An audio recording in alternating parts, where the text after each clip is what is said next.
Tom Gray here. Made me an anvil for doing sheet metal and light structural work. It's basically a glorified post dolly. I just made it look like an anvil because I wanted to.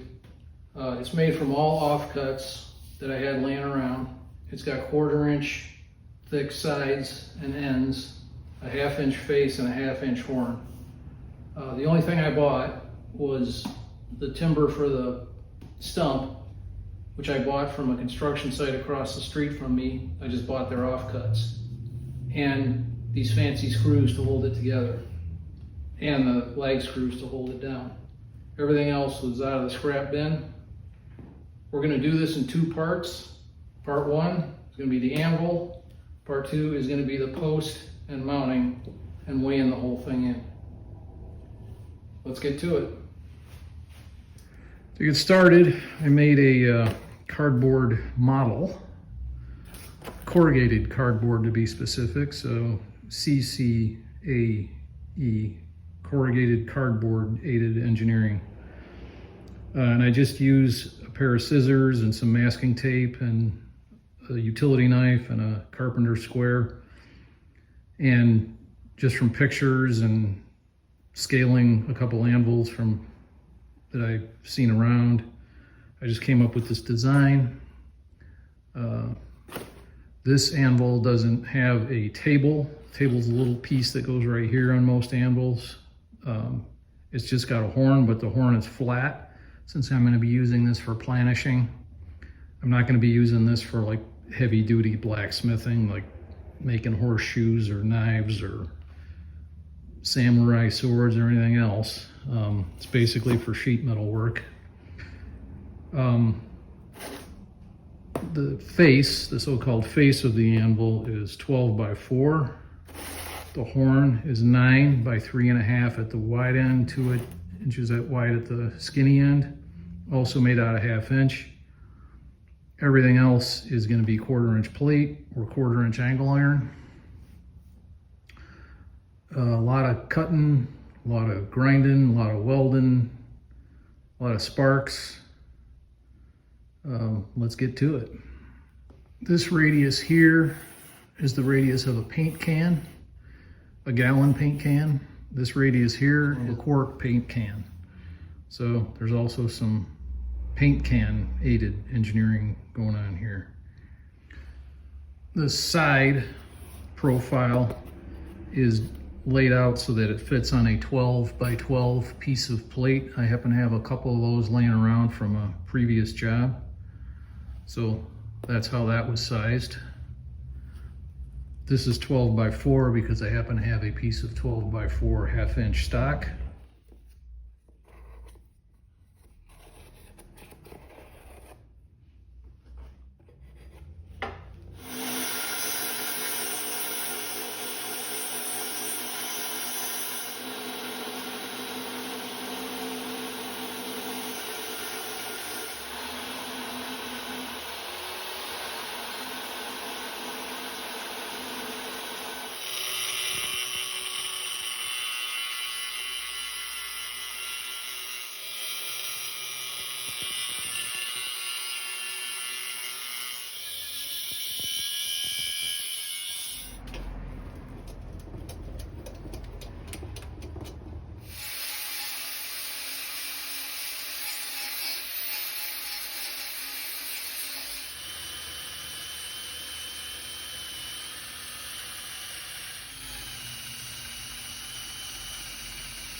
Okay, to bend the cheeks here, these curved cheeks,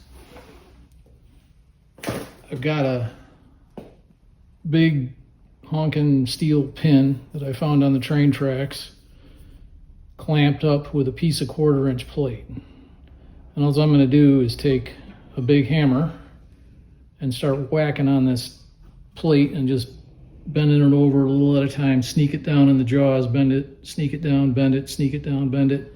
Just a little at a time, steady as she goes, bangity, bangity, bang. See if it works.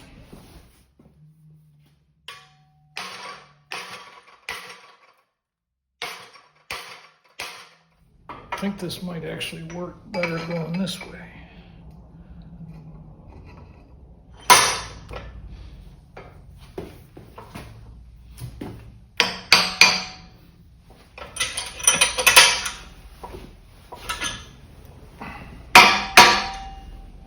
Let's try that.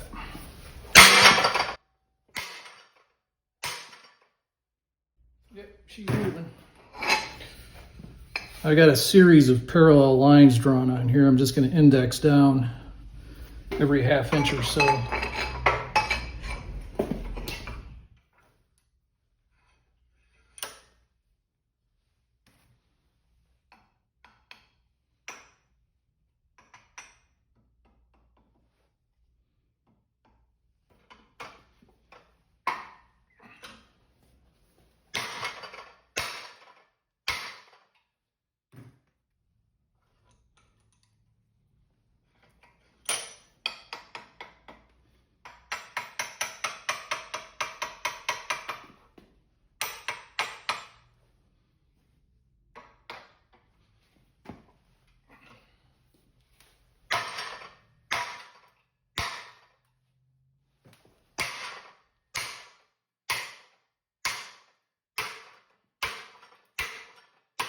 Or cheek cut, and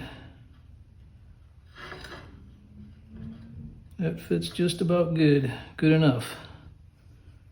Cut it there, cut it there. This is an anvil after all. Doesn't need to be perfect, but you can see. Now this radius here is that this radius here is actually a longer radius. This is a gallon can, that's a quart can. So this will be an easier bend, but I'm gonna use the same process. Just pin, vise, big hammer, lots of pounding. That looks righteous. To get the rear cheek cut, I've got the side and 2 of the end panels clamped up on my weld table. I'm just gonna mark that roughly and then chop that off. And I might have to whittle it a little bit to get it to fall in there, maybe tweak it a little bit more with Mr. Bell there.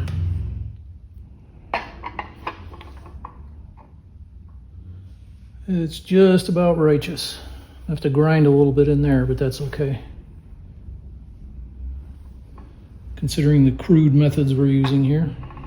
I prepped all the edges, just knocked them down with a little bit of 24 grit. And now she fits righteous, ready for tack welding. And I'm gonna do the same thing on the front cheek. Same method all over again. Okay, here's the horn side cheek. And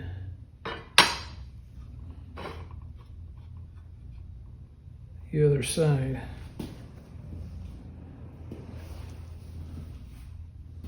Okay, looks pretty good. I'm gonna tack weld this together before I get too far ahead of myself. Make sure everything's still lining up and square and true. Do that now.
So here's the first tack up.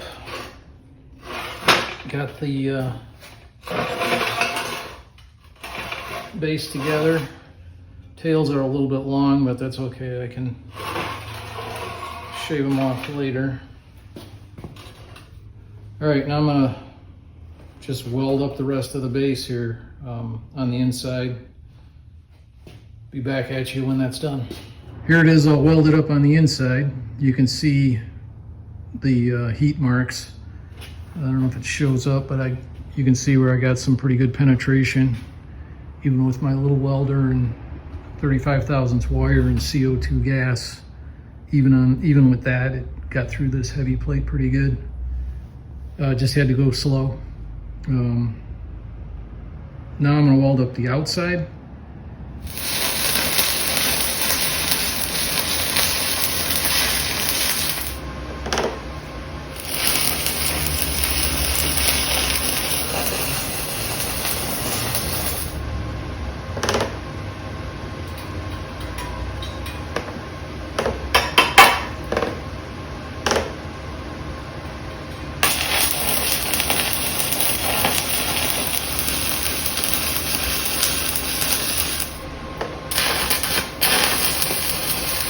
There it is, all welded up.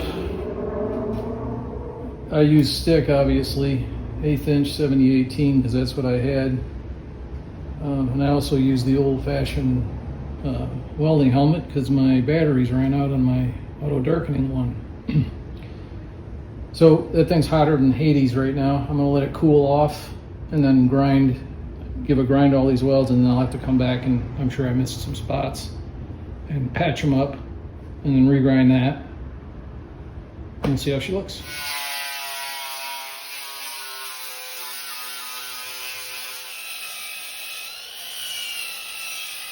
Going back to the model here, I decided I'm going to use a single gusset down the middle of the horn because I'm going to add a feature that I might add a feature later to the end of the horn.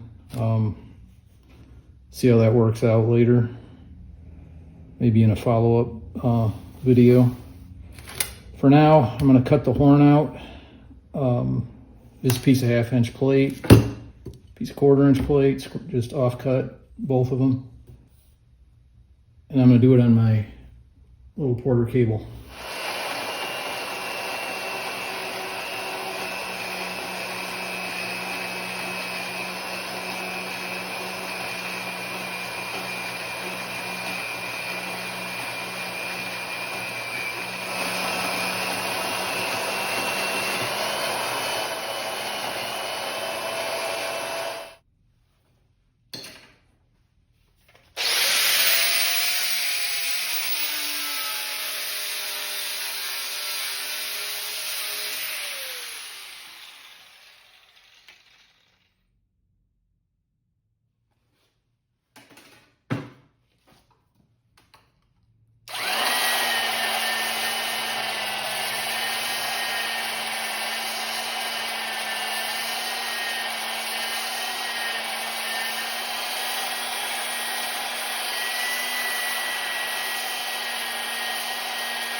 For the horn, I'm just going to file break these edges just a little bit. I want them sharp, but I don't want them razor sharp. So just knocking the burr off with a good old Nicholson file. Got the top of the horn clamped down to the weld table. So I'm going to tack the horn and the gusset together, check them for fit up, and then finish weld them.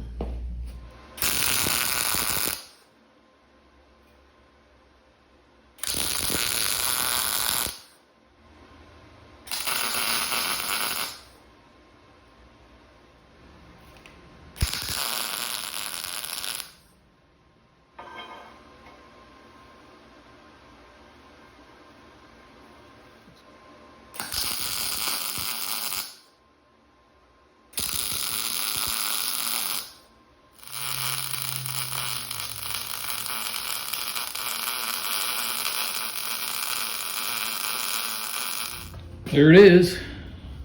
I really blobbed up the weld there just to give me something to grind. Probably doesn't do much for structure, but I just kind of threw it on there. Now I'm going to cut the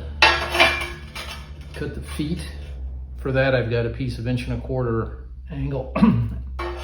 angle. Just chop those off and weld those on.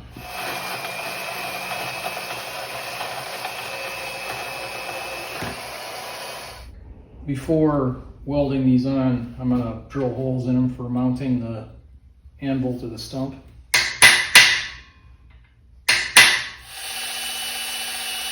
I'm going to do a little grinding here, smooth this transition out. Here's one of the feet.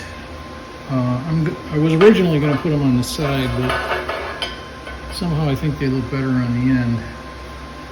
So I'm just going to stitch weld these on for now because I might want to change the mounting scheme up later. So for right now, I'll just weld them here, both sides.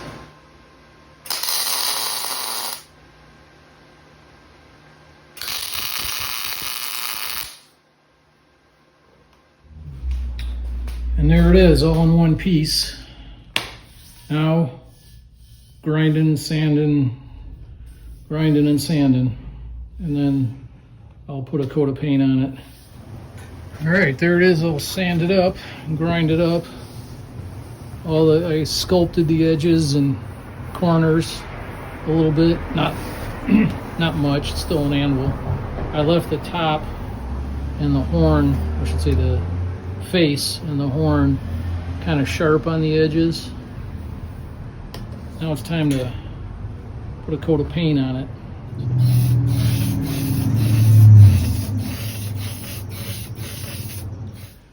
And there it is. I just fogged it with some spray paint that I had laying around. Not going to get too caught up in the paint job. It's never going to look this good again. It's an anvil. It's made to be pounded on. So, anvil done. Make the stump. That's our next step.